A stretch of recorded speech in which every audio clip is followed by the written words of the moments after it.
Hi, I'm Kevin Eikenberry, and I'm here to help you reach your potential as a leader and a human being.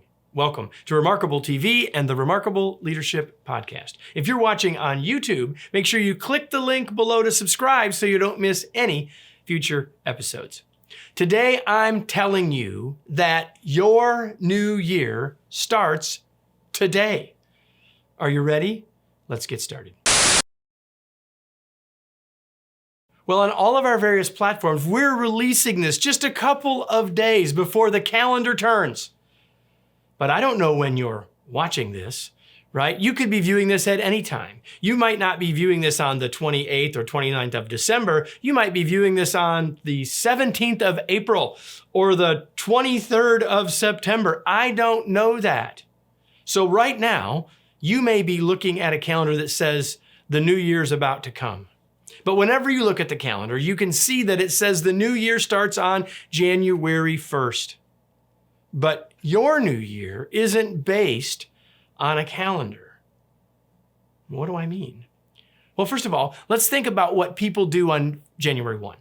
What do most people do on January 1? Well, some people are waking up sort of groggy and that sort of thing. But what do people do around the new year? Well, they say, I'm going to think about my future. I'm going to do some goal setting. I'm going to make some resolutions. There's oftentimes a lot of effort and thought that's put into, or maybe people are guilted into, around January the 1st. And while it isn't always done very effectively, it's usually done with the right intention. And it wouldn't have to be on that day. In fact, if you had a long New Year's Eve, is doing that on January the 1st the right idea? Probably you're not at your best. So you could do all of those things in a more effective way. You could do them any day. You could do them today, whether it's April or May or September or the end of December. You could declare this as your new year. And so what does that mean? What does that look like? What would you do if you were to say, I'm declaring my new year today? Well, it starts with to have a goal, to create some goals, maybe to review the goals that you have. And if that G word is a 4-letter word to you and you're like, I don't really do that, just think about your future. Think about what you want to accomplish. Think about how you'd like your life to be different and focus on that. Then make some decisions. What do I have to do differently today if I want to walk in the direction of that future?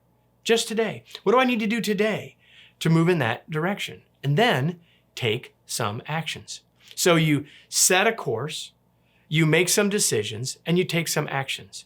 Now, I could do a whole course on all of that, but if you take those 3 steps and then you rinse and repeat, doing tomorrow those same things again, 3 things, right? Look at your goal, make some decisions, take some actions. If you just rinse and repeat and keep doing that, you will change the course of your life. You will have declared a new year, starting on a new day, whatever day that would be. And you can mark that as the start of your new year. You can mark that as the start of your next year. You can start that as the start of your new life, regardless of what the calendar says. Let me close with today's tweet. Your new year doesn't start on a calendar. It starts with the decisions you make and the actions you take today. Well, speaking of decisions and actions, how would you like to be supported in that, in reaching your goals every day, or at least every weekday, by getting an email from me? It's like me sending you encouragement, ideas, and inspiration every weekday. We call it the daily email. It's free. We hope you'll join us. The information to subscribe is here, or from the podcast in the show notes. We hope you'll join us in the daily email, and I hope you'll be back here next week for another episode of the Remarkable Leadership Podcast and Remarkable TV.